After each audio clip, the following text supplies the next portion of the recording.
तो हेलो गजन, क्या हाल है तुम लोगों का। वैसे यार Boruto two blue vortex chapter 12 के स्पॉयलर्स फाइनली आ चुके हैं और इन स्पॉयलर्स में ज्यादा कुछ नहीं लेकिन इतना ही है।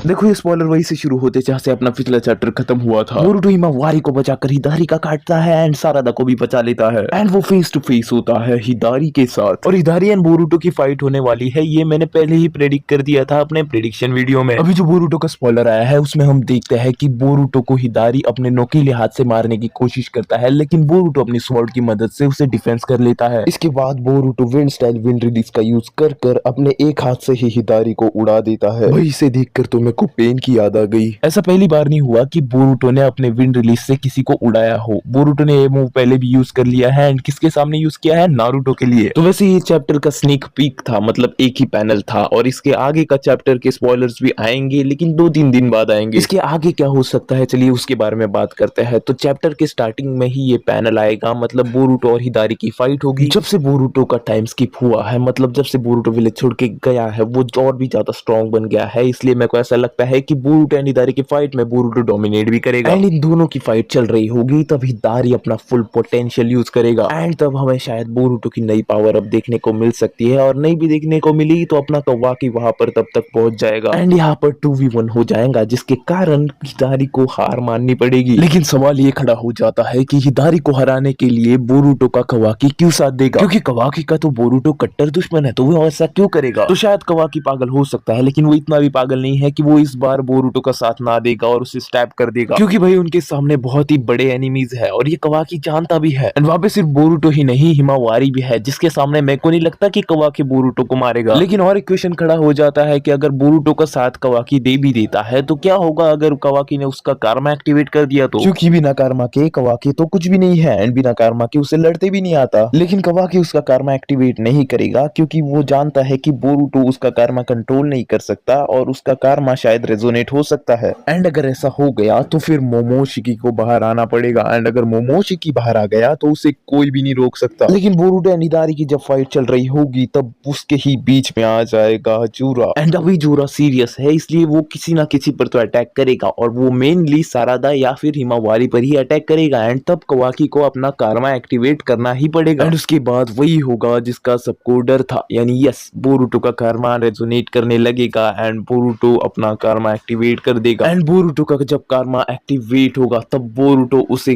कंट्रोल नहीं कर पाएगा एंड वहां पर एंट्री हो जाएगी मोमोशिकी की। वही होगा जिसका सबको डर था एंड शायद इसी के साथ Boruto two blue vortex chapter 12 का भी अंत हो सकता है एंड अगर मोमोशिकी वापस आ गया तो वो कवाकी एंड सबके लिए अच्छी बात तो नहीं है लेकिन उसके साथ ही साथ जूरा एंड हिदारी के लिए भी अच्छी बात नहीं है। तो हम सब लोगों को जैसे पता है कि ओत्सुसुकी एंड टेन टेल्स बहुत ही बड़े और पुराने दुश्मन है, क्योंकि पहले भी ओत्सुसुकी ने टेन टेल्स पर बहुत ही जुल्म किए हैं एंड इसके अपोजिट में टेन टेल्स ने भी बहुत सारे ओत्सुसुकीज को खाया है। तो मोमोशिकी अगर वापस आया तो वो सबसे पहले हिदारी एंड जूरा से निपटेगा एंड उसके बाद बहुत ही खतरनाक फाइट होगी। लेकिन हमें ये भी कंफर्म नहीं हुआ कि अभी मोमोशिकी आने वाला है या नहीं आने वाला, लेकिन जब वो आएगा तब भाई वो चैप्टर बड़ा ही गजब का होगा और शायद हम उसमें काशिन कोजी और डायमॉन की एंट्री होते हुए भी देख सकते हैं, क्योंकि भाई ये इनके ही लेवल के बंदे हैं। वेल आज के इस वीडियो में इतना ही, हम मिलेंगे अगले वीडियो में एक नई थ्योरी के साथ या फिर चैप्टर एक्सप्लेनेशन के साथ। तो जाने से पहले चैनल को सब्सक्राइब कर दो एंड वीडियो को लाइक कर दो। मैं मिलता हूँ तुम लोगों से अगले वीडियो में, तब तक के लिए गुड बाय।